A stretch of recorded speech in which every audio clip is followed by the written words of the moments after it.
Hi, everyone, and welcome to the Life in the Wildlands podcast, where we discuss exciting opportunities with outdoor careers, share professional experiences, and provide advice to overcome the hurdles to federal employment.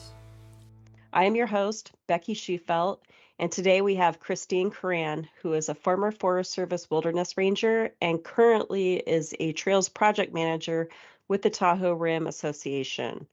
She's going to share with us how she started her career and provide advice for those that want to understand other options for those that are struggling to get a paid federal position. Thank you for joining us today, Kristine. Go ahead and tell us more about yourself. Hi, Becky. Thanks for having me. As you said, my name is Kristine Koran. I grew up in Cleveland, Ohio, and I'm currently working for the Tahoe Rim Trail Association as a trail operations manager. So tell us how you got your start with an outdoor career. Yeah, I always loved the outdoors growing up, and I volunteered in Zion National Park when I was in college. And I fell in love with the idea of working outside. And the following summer, I applied for a forestry internship with ACE, the American Conservation Experience. And I spent 2 seasons with them working outside on the trails. And that's when I really fell in love with the idea of working on trails. After I worked for ACE, I moved around a little bit and then started working as a crew leader for the Appalachian Mountain Club. And I spent 2 seasons there and I really loved it, but I felt like there were bigger mountains out there. So I applied to a few different jobs, and one of them was with El Dorado National Forest as a wilderness ranger and a trails technician. And I got that job offer in 2016. So I started working with the El Dorado National Forest as a wilderness ranger, and I loved it because I got to go backpacking. And typically each season I had a trails intern, and we would go out with the crosscut saw and clear trees off the trail for 4 days at a time. We also did a lot of education and checked permits, but my true calling was the trail work. So, as a wilderness ranger with the Forest Service, can you tell us a little bit about your day-to-day duties with that position? Yeah, I was kind of looked at as their trail specialist because El Dorado didn't have a trail crew. So typically we would get our saw kit together, which consisted of a crosscut saw, an axe, wedges, hammer, and then all of our backpacking gear for 4 days. We would go out for 4 days at a time and basically clear trees off the trail and then talk to folks who were out there, check their permits to make sure they had the right permit, and then did a lot of leave no trace and wilderness etiquette conversations.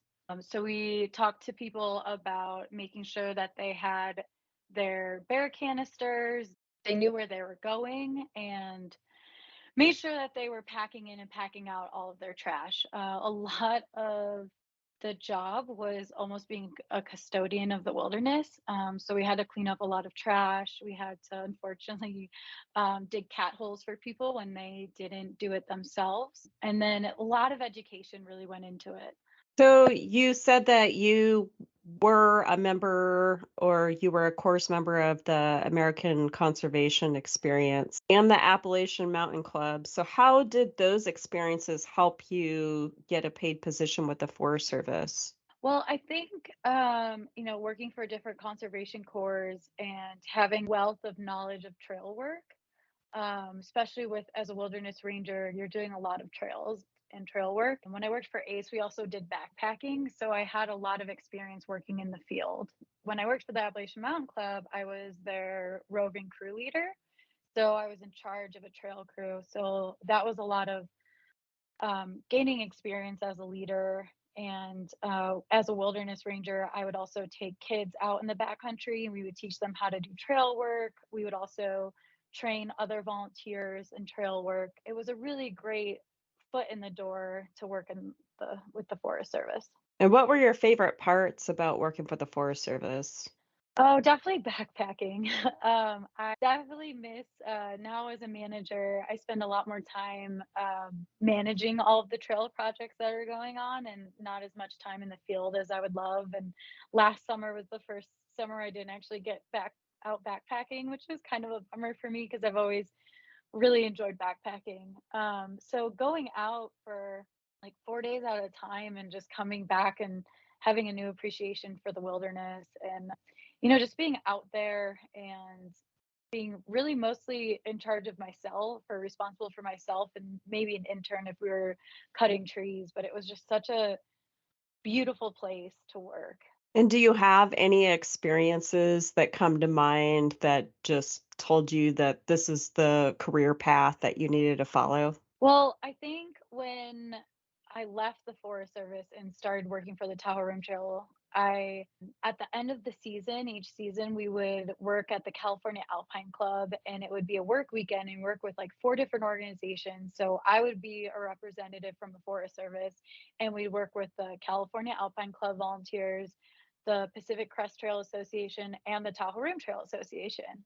So that weekend, I got to work with some of the crew leaders, and we did this awesome rock drilling training. And we got to split rocks with like hammers and feathers and wedges, but then we also got to use the rock drill. And I was really impressed with the experience some of the TRTA crew leaders had and who would be my future director. And I really enjoyed working with them. And it felt like I was just ready to expand my career and grow. And yeah, I just felt like as much as I loved being a wilderness ranger and backpacking 4 days at a time, it was still a seasonal gig. So I kind of was really feeling a little restless and wanted to improve my career and kind of move into a permanent position. So, was that because you were having struggles with trying to advance with the Forest Service that you decided to apply to the Tahoe Rim Trail Association to help kind of further your career?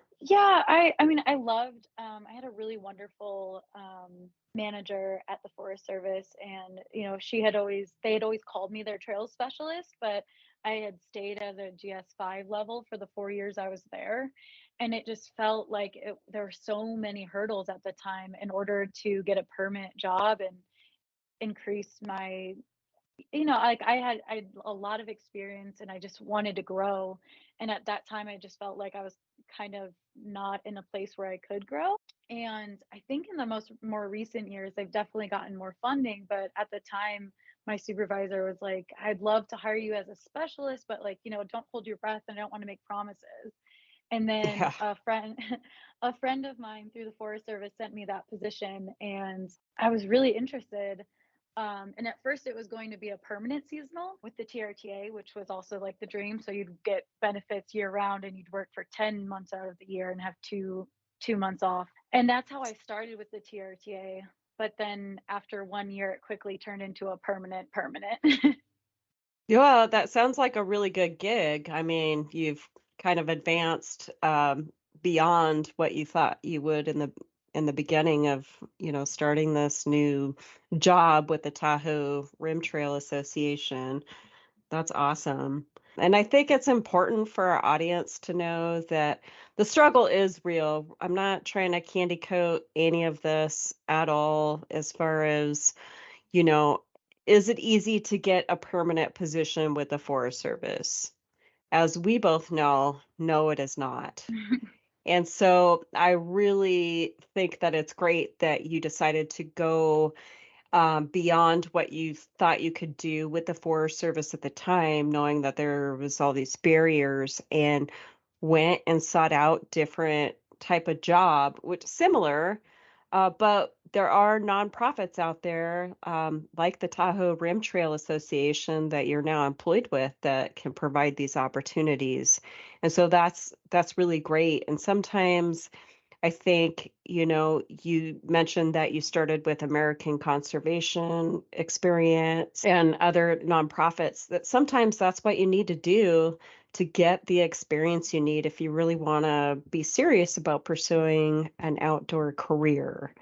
And what I mean by career is, like you said, good benefits, a stable job, so I think it's amazing that you found this other route around the Forest Service. And if you want to, right now, you're building more experience that'll make you more competitive if you ever want to go back to apply for a federal position with the Forest Service or Park Service. Yeah, definitely. And I do feel like in a nonprofit, like it's a hard grind. Like it's a lot, like anything that's trail operations, I'm doing it, and a lot of grant writing and managing. And now I manage over like 300 volunteers this year in trail operations. We had almost 12,000 volunteer hours. So our organization is like huge, and the amount of work we're able to do is really incredible. And I feel like, although I still get to work with the Forest Service, I still get to do a lot of things that maybe I wouldn't be able to do if I still worked for the Forest Service. I've definitely been expanding and able to go to some really amazing conferences. It just seems like we work with the Forest Service still, but we still have to follow all of the Forest Service because they're our land partners.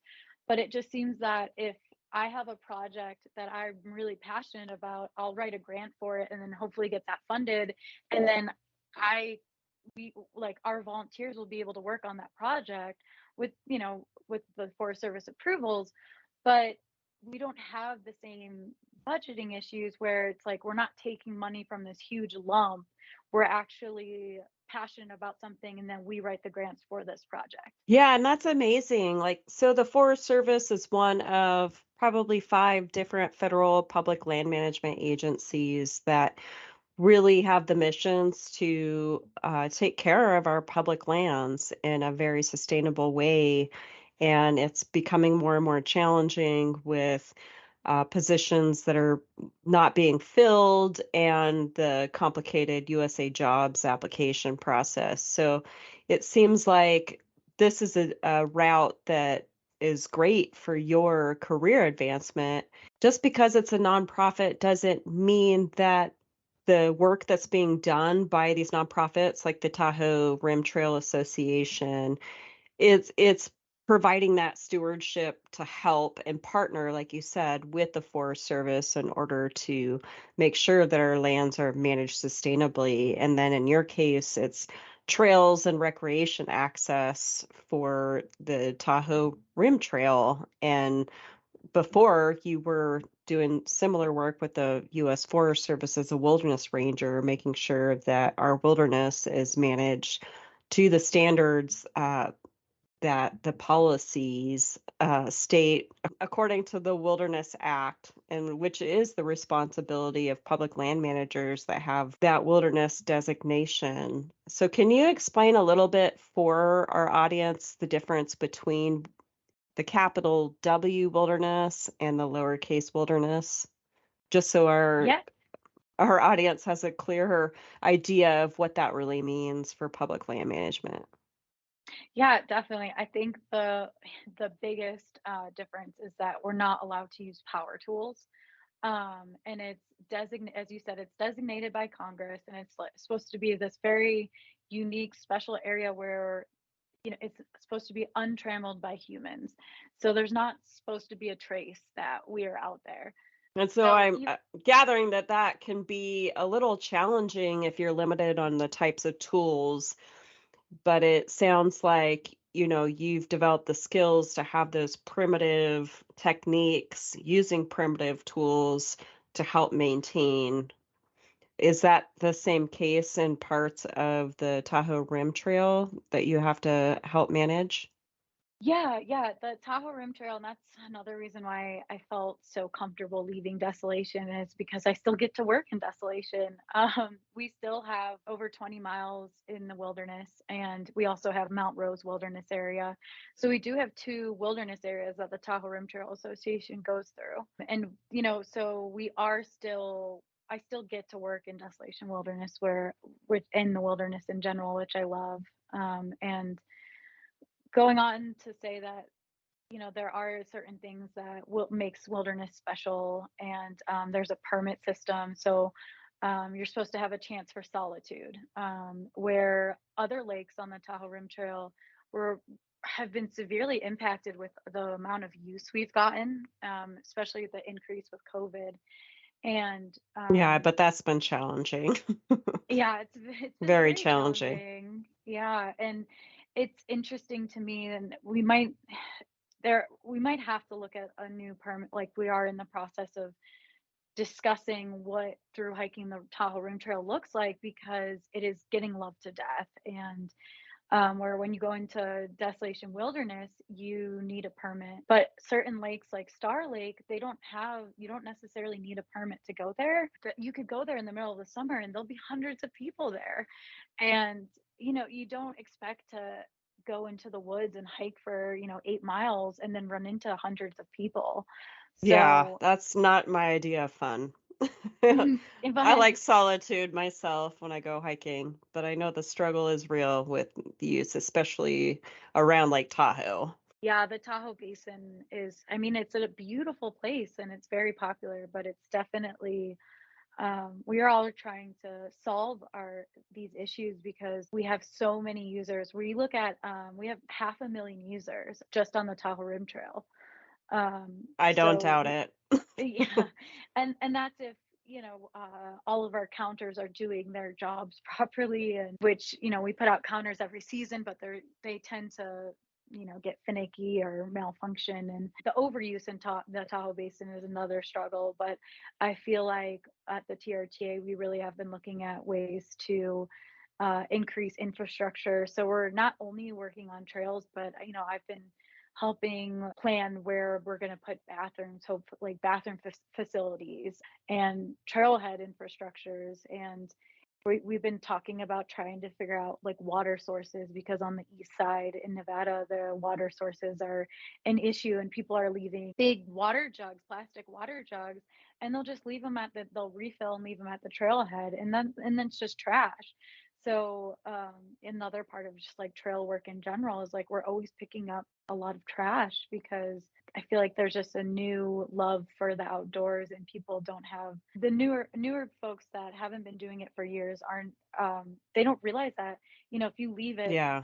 it's just going to stay there until someone else picks it up. And that's why education is so important in that role. And with your previous experiences, you were able to really witness a lot of that on the ground. I'm sure that you can take that experience and knowledge of, hey, this is what's going on, on the ground right now. And now that you're in a higher position where you can actually take that information and really do something with it, show the managers like, hey, these are the challenges.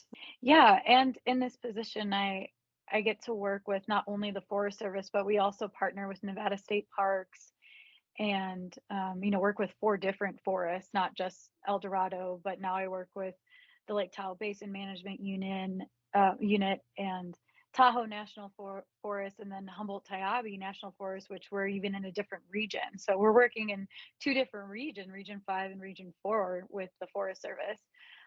So I do feel like going to this nonprofit, I definitely can have like a bigger impact. And so, just so our audience knows, like working for the Forest Service is definitely a male dominated field. And I can't speak for the Tahoe Rim Trail Association, but I know that I'm sure from the beginning of your career in this outdoor field, that you probably were one of very few women that were engaging in this type of work. Is that true? Yeah, I've always kind of been like the one female in the crew. But actually, working for a nonprofit, the staff is mostly female, which is interesting. Even though it's the trails, it's nonprofits are actually more women dominated, which has been, Interesting. yeah, a really unique experience for me. But with all of my volunteers, I still work with a lot of older gentlemen, even though our staff is 8 currently. But I work with hundreds of volunteers that are mostly men, and it has been tough, and especially as being technically the boss or the manager, trying to be in charge, or just, I've had to gain respect from others, and some volunteers are kind of set in their ways, and not willing to take advice from a young female. But it's been really amazing, and just kind of, I love, getting more women outdoors, getting more women on the trails, one of my favorite things to do, or one of my favorite sayings, is work smarter, not harder. Yes, So that's my motto. and it like, just because some people I work alongside might have 200 pounds of muscle on me, but I can still Yes. use a rock bar and move that rock more methodically, and know what I'm doing, and get the job done.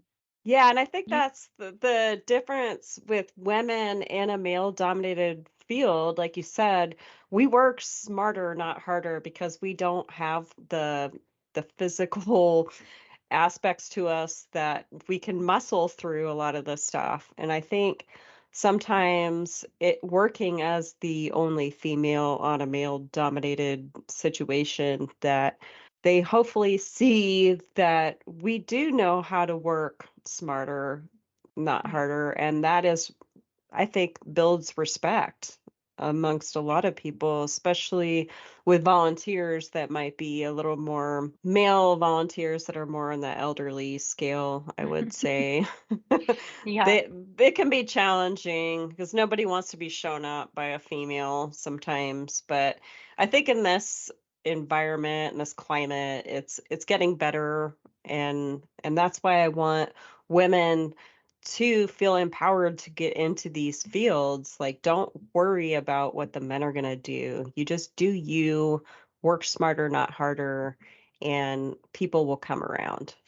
Yeah, and also that you're probably stronger than you think you are. I have spent, like, I'm going on over a decade of working on trails all across the US. And in many of my positions, I was the only girl, or there was only a few girls where it was like a group of 14 and there was two women. But the women were working just as hard, and almost carrying more, because we felt like we had something to prove almost. But I definitely, like, we are strong, and we can do just as much Absolutely. as they can. And yeah, I love, honestly, showing, I hate to say that, but just showing how strong I am. And Mhm. like, so I'm very passionate about rock work, and moving a big rock, and that's one of my favorite things, is like, you can be superwoman with a rock bar, or Yes. or two rock bars. I have a lot of experience with, like, chainsaws and crosscuts, and actually recently just got my C, which is a huge deal, for crosscut, meaning that, like, I can now certify A's and B's. And just knowing that, like, I approach every tree methodically. I'm not just going to go in there. And a lot of times, like, you have to have the saw do the work. And if you're Yes. using too much muscle, you can get yourself in a bind. And so it definitely, like, there is a place out there for women out on the trails. And, I love creating that space and helping create that space. Well, I think it's phenomenal that you have a C certification as a crosscut sawyer. I mean, that's a tough one to gain.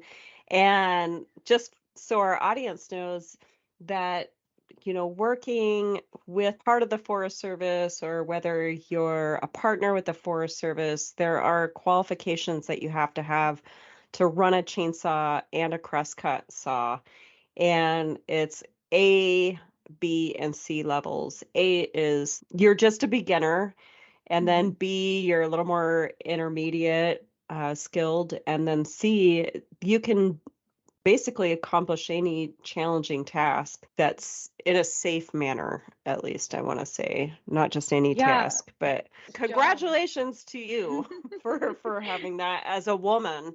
That's amazing. Thank you. Yeah, it was just the training I went to, and of course I was one female out of six men, and I was one of the two that, I guess, one of two were recertifying their Cs, and then me and another man was getting their C for the first time. And it was a huge opportunity. It was a 3-day training, and from B to C is the biggest jump. I was a B for 8 years or more. And you really, I went through a couple, like, so many trainings where I was almost there, and working with different certifiers, like, you're almost there, but I really need you to make sure that you're totally confident in leading this group and cutting this highly difficult tree. Yeah, just it's I'm really excited about that, and it's just like I think that's another good advice for women working on the trails is like finding role models or mentors to work with because I was recent Absolutely. and Hmm. Chapman has definitely been a mentor of mine, and she is one of the strongest females I've ever known. She has so many amazing certifications with the Forest Service, but like so much experience. And I've worked with her over the years, and working for this nonprofit and then in the Forest Service, like I have had incredible women to look up to and work with. That's awesome. Things have changed a lot over the last 20 years because when I first started 22 years ago, sorry, stand corrected, I was the one female. And luckily, you know, being in a male dominated, field, because I started in trails as well, I had a great mentor. I've had, hands down, some of the best mentors. And I think it is really important. It's part of the networking that goes alongside with maintaining a career in these types of fields. Yeah, definitely. And someone to kind of talk you through, as you were saying, it's not Mhm. easy to apply to USA jobs and get there unless you have someone kind of helping you jump over these hurdles. Yeah, and then finding the opportunity to go to these different trainings. And it's really all about networking and putting yourself out there. And it's not always going to be easy, but if you don't give up and you keep trying, you'll eventually make it work. Absolutely. So you have experience with rock work, which I hold dear to my heart and my back in my trail days because rock work really is what's going to hold the test of time. So it's just always fun to go back to trails where I did perform rock work as a trail technician and see it's still there, like doing the job that, we intended many years later. And then you have obviously a skill set with crosscut saw and doing that. And now you're training other people to be a crosscut operator. Are there any other skills that you have gotten through the years in this career that you wouldn't have gotten otherwise? Well, I haven't gotten this yet, but I am excited. In the spring, I'm taking a course at Lake Tahoe Community College for a Leave No Trace trainer. And over the years, I've talked to so many people about leave no trace etiquette. And I'm excited to finally get my trainer. So basically, just having that certification is something under my belt. And my wilderness first aid is something that I have, unfortunately had to use a few times, but I'm also in the process of getting my wilderness first responder because that's another big certification where I feel like when you're working out in the woods, your wilderness first aid is You incredible, need but it. yeah, Hmm. it's something that and until you're in a situation, you don't really know how you're going to handle something, Yeah. and so those have been two certifications I'm looking forward to doing in the next year. I guess I also have a lot of experience with grip hoist and rigging, and I've led trainings on that. Can you tell us the Um, purpose of what those skills are purposed for?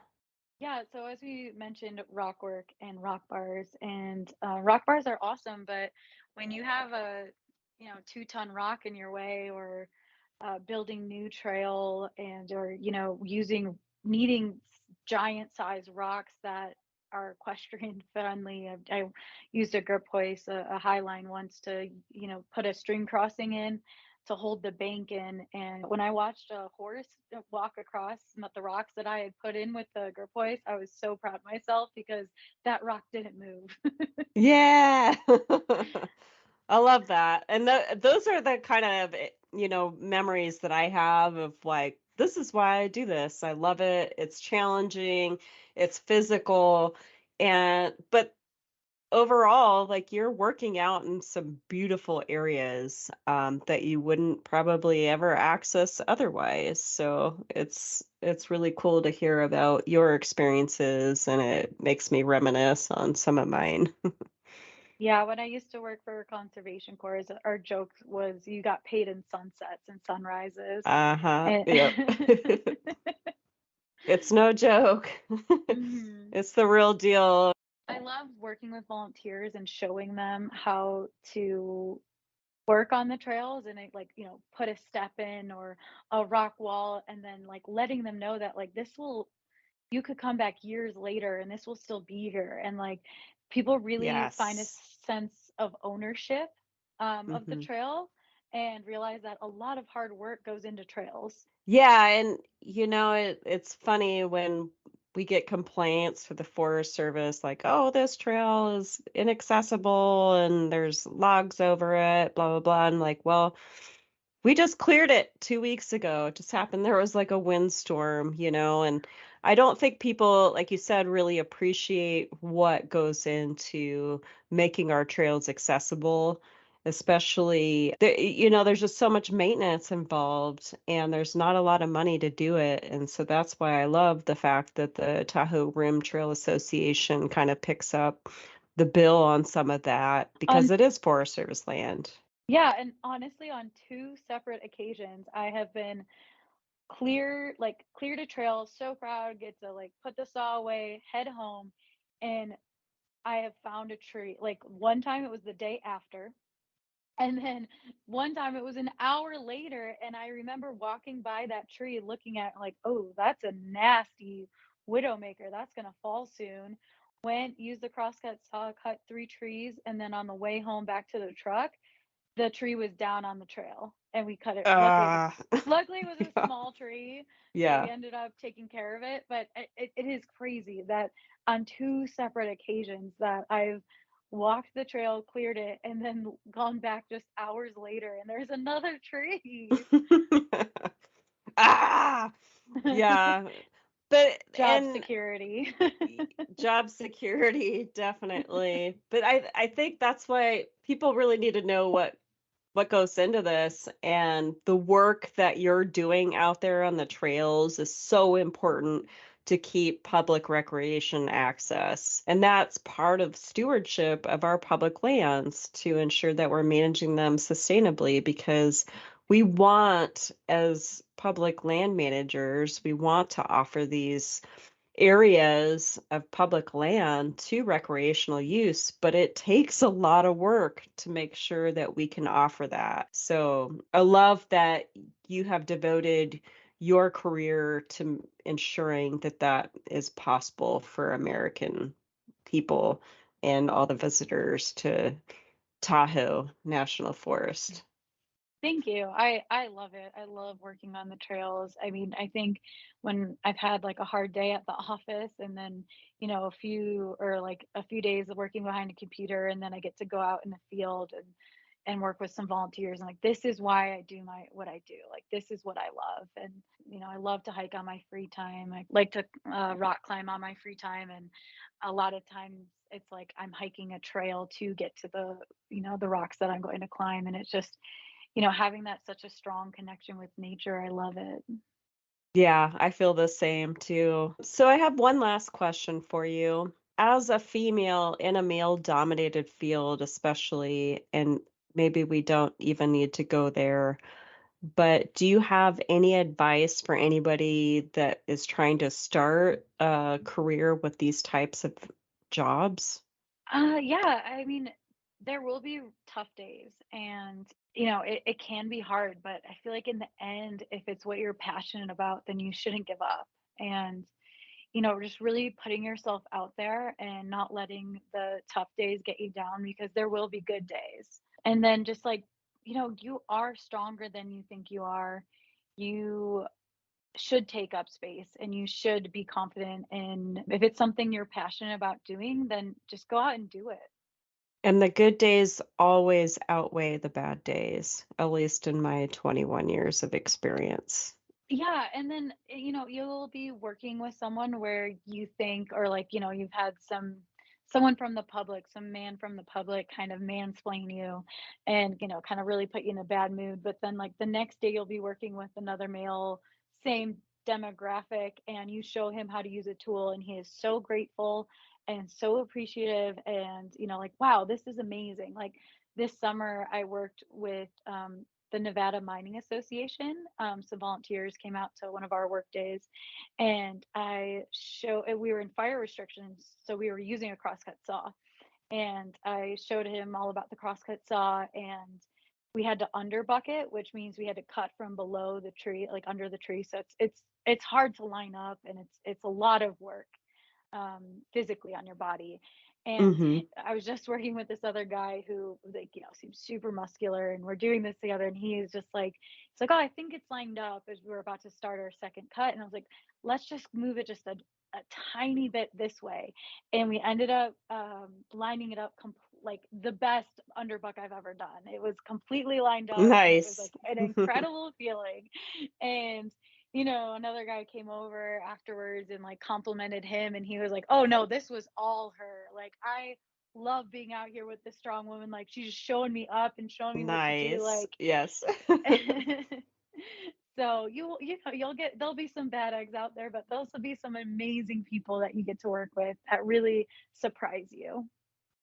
Yeah, and I would say like for the most part over my time that there were so many more positives than negatives. I mean, yeah, you'll come across that what I call the 5 percenters, of people that just are jerks no matter what, whether it's in a volunteer situation, a member of the public, or even a coworker. I mean, there's really just 5% of them that are bad apples, and you can't focus on that. You have to focus on, okay, but there's 95% of people that are actually great. And I think that this line of work attracts a certain type of person that isn't in that 5% for the most part. I mean, Yeah, there are exactly. exceptions. There are And exceptions, but I always like to, a friend of mine told me to like shift your perspective, where, if you had eight good things happen and you had one funky thing happen that you didn't enjoy, focus on all the good that came out of that day and just forget about that one thing that someone said to you that didn't leave a good taste in your mouth. exactly. Becky, thank you so much for having me on Life on the Wildlands. I really hope that this podcast can reach a lot of people and help encourage other folks to get out there and work outside. And whether it's a nonprofit or a conservation corps or the federal government and all the different agencies that the federal government represents or offers, I hope that this podcast reaches those folks out there wanting to start a career out in the wildlands. So thank you, Kristine, for being on our podcast today. It's been great talking with you. For our listeners out there, thank you so much for listening in on this podcast. I hope it was informational, and I hope you were able to take some things away from it that'll help you with your career progression. For more stories about outdoor careers, subscribe to the Life in the Wildlands podcast, where I will be interviewing outdoor professionals to discover exciting opportunities in outdoor careers, share professional experiences, discuss the hurdles to federal employment, and provide advice on how to overcome these challenges. And if you're interested in outdoor jobs and don't know where to start, or if you already are a federal employee with an outdoor career that's struggling to make it to the next level in your career development, Life in the Wildlands can help you on your journey. Check out our career counseling and federal resume development services at www.lifeinthewildlands.com or call 406-848-1660.